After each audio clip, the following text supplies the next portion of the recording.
Sati, Dark History of Sati Practice. Welcome to Official Shiksha.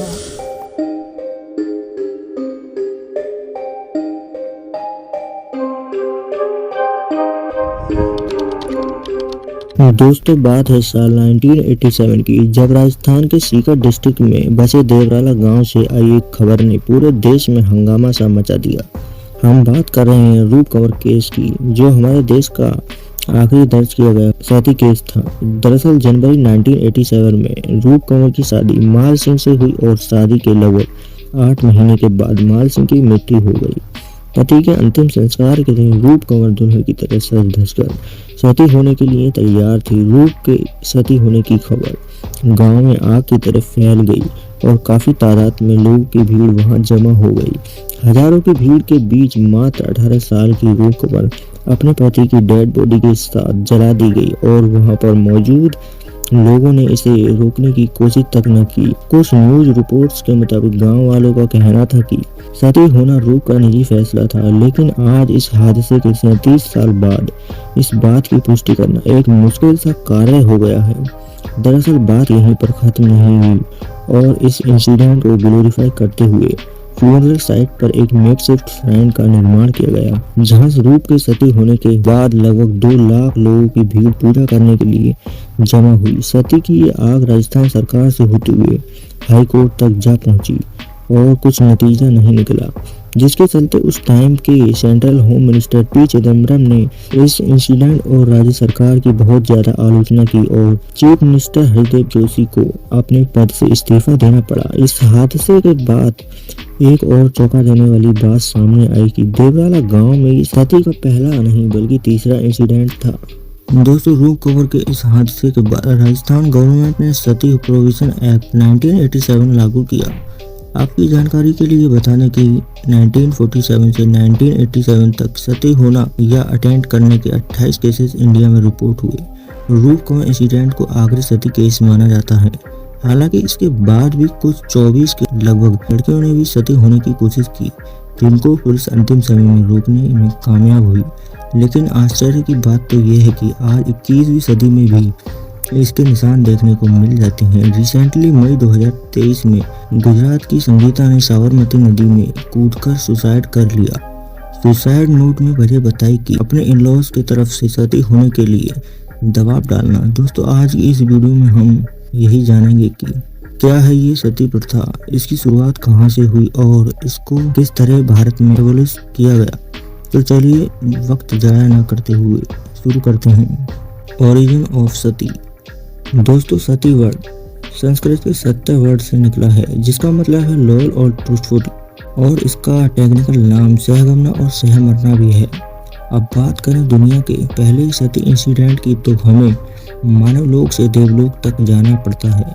दरअसल सती माँ उमा को कहा जाता है, जो भगवान शिव की फर्स्ट वाइफ थी, और काफी लोगों का मानना है कि सती प्रथा का ओरिजिन भी यहीं से हुआ। माना जाता है कि माता उमा के पिता प्रजापति दक्ष ने जब उनके पति शिव को काफी ज्यादा पीड़ित किया, तो माता उमा ने अपनी शक्तियों से आग क्रिएट कर अपने आप को आग के हवाले कर दिया। हालांकि कुछ इतिहासकार इसे सती प्रथा का ओरिजिन नहीं मानते। सती प्रथा के अनुसार भी महिला सती तभी होती है जब उसके पति की मृत्यु हो चुकी हो।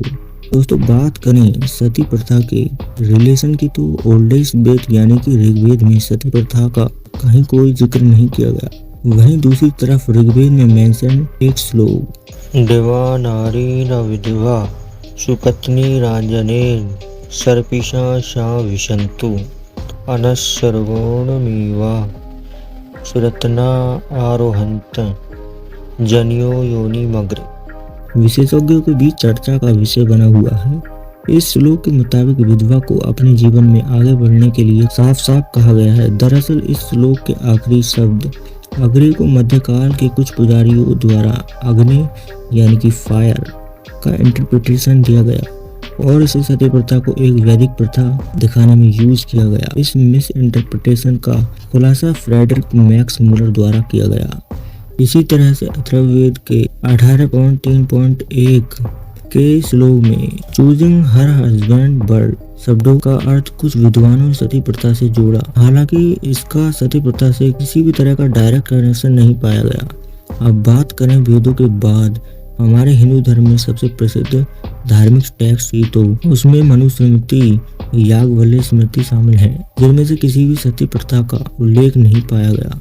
दोस्तों, सती प्रथा का जिक्र हमें रामायण में भी देखने को नहीं मिलता। हिस्टोरियन रामचरण शर्मा के मुताबिक रामायण में भगवान राम के वनवास के दौरान उनके पिता राजा दशरथ की मृत्यु हो गई और रामायण के आखिरी युद्ध में रावण की भी मृत्यु हो गई, पर ना तो भगवान राम की माता कौशल्या ने सती प्रथा को अपनाया और ना ही रावण की पत्नी मंडोदरी ने सती प्रथा को अपनाया। हालांकि बात महाभारत काल की करें तो इसमें हमें राजा पांडु की मृत्यु के बाद उनकी दूसरी पत्नी माधवी द्वारा सती होने का उल्लेख मिल जाता है, पर इस इंसिडेंट को लेकर भी स्कॉलर्स में काफ़ी कॉन्ट्रडिक्शंस हैं और माना जाता है कि इस पार्ट को महाभारत में काफ़ी बाद ऐड किया गया।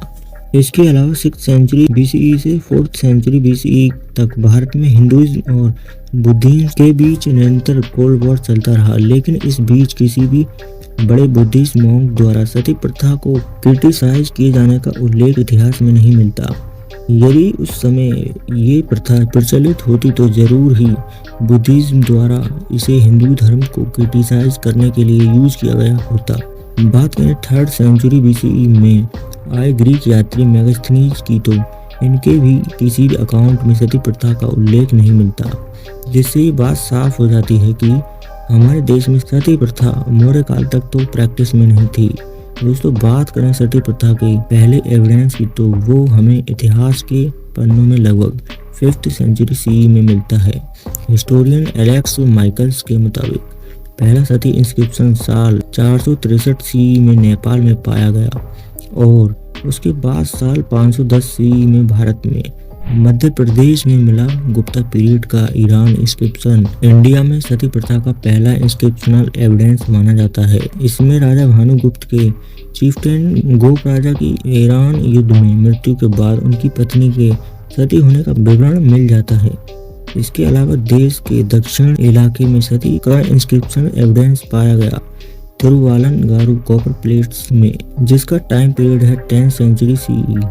इस इंस्क्रिप्शन में राजेंद्र चोल प्रथम की ग्रैंड मदर बनवन महादेवी को उनकी पति की मृत्यु के बाद सती का उल्लेख पाया गया। वहीं 10th सेंचुरी CE में भारत आए ईरान यात्री अलबरूनी ने लिखा कि सती होना भारत में ऑब्लिगेटरी नहीं था, बल्कि ये प्रथा विडोज की इच्छानुसार की जाती थी।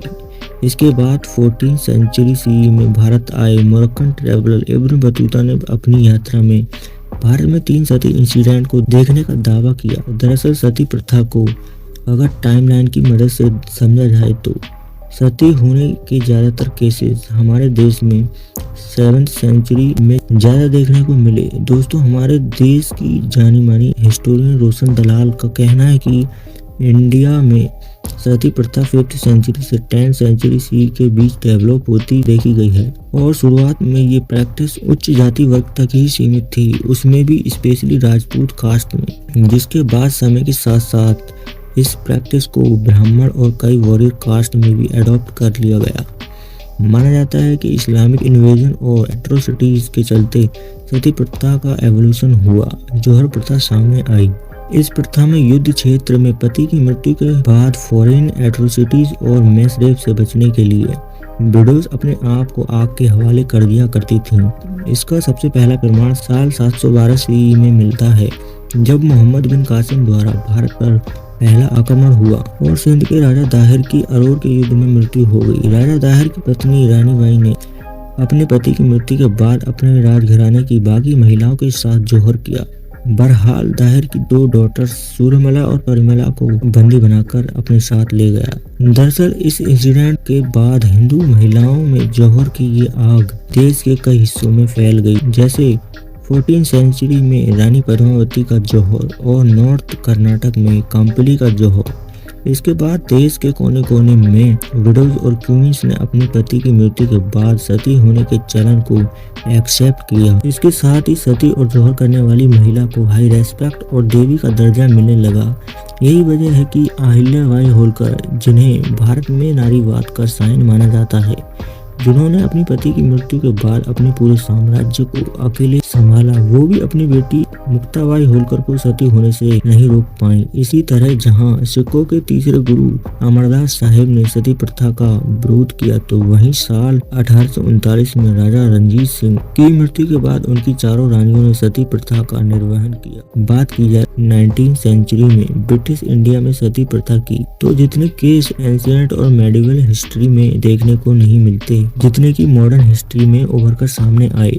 उमा नारायण अपनी पुस्तक डिसलोकेटिंग कल्चर में लिखते हैं कि औपनिवेशिक युग में बंगाल में सती प्रथा का दबदबा बाकी इंडियन रीजन से ज्यादा देखा गया, जिसके 3 फैक्ट थे। बंगाल में लोगों का मानना था कि प्रथा वेदों के अनुसार सही है। हिंदू विडोज की प्रॉपर्टीज को गेन करने के लिए उन्हें सती करना एक कारण था, और 18वीं सेंचुरी में ग्रेट बंगाल फैमिन के बाद गरीबी से बचने के लिए कई विडोज द्वारा सती को बढ़ावा मिला। दोस्तों, इन बढ़ते केसेस के चलते ब्रिटिश राज ने 1815 से 1824 तक एक सर्वे किया, जिसमें 10 साल में पूरे देश में हुई सती की घटनाओं को रिकॉर्ड किया गया। सामने आया कि 10 सालों में लगभग 6000 से ज्यादा महिलाएं सती की इस आग में झुलसा दी गयी। हालांकि कुछ लोगों का ये भी मानना था कि अंग्रेजों द्वारा सती केसेस को नोट किया जा रहा है, जिसका मकसद भारत के लोगों को हिंदुइज्म से कैथोलिक रिलीजन में कन्वर्ट करना है।